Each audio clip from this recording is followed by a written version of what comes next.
J'ai choisi de vous parler de Otage de Sam Guetoff. Donc c'est son nouveau roman. Elle a écrit un précédent qui s'appelle T'oublier, que j'avais déjà lu également. Alors l'histoire c'est quoi? C'est une jeune femme, psychologue clinicienne, qui a abandonné en fait son cabinet pour intégrer une grosse boîte, pour avoir ensuite la possibilité de s'occuper de ses deux enfants en bas âge.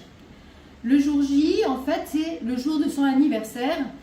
Elle quitte un peu plus tôt donc, son travail. Son mari l'a invitée au restaurant le soir et donc elle veut aller faire les boutiques pour se préparer, se faire toute belle. Elle rentre dans sa voiture, la porte s'ouvre, un homme rentre, il est masqué, il est armé, il la braque, il la prend en otage. Elle se retrouve dans une cave, enchaînée. Et c'est en fait cette captivité que Sam Guetoff va nous relater. Que vous dire? Déjà du style. Le style est un style qui est, on va dire, fluide, qui nous fait bien participer à l'action lorsqu'il y en a. On ne peut pas dire qu'il y en ait beaucoup.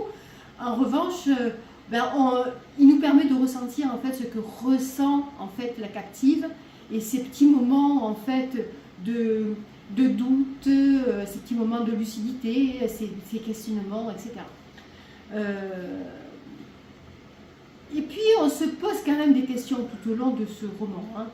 Premièrement, comment ça se fait qu'une fois dans la cave, les kidnappeurs se présentent visage nu? C'est un petit peu curieux. Comment ça se fait que le mari, en fait, met un certain temps, voire un temps certain, pour payer la rançon? Alors on se dit fatalement que cette jeune captive ne va pas terminer en bonne santé, en fait, sa captivité. Elle a vu ses ravisseurs, et donc finalement, à la fin, elle doit mourir. Mais justement, lorsqu'on passe à quelque chose, forcément, c'est pas forcément ce qui arrive. Et donc, je vous propose de lire le nouveau roman d'Otage de Sam Guetoff pour comprendre ce qui va arriver à cette captive un petit peu étonnante.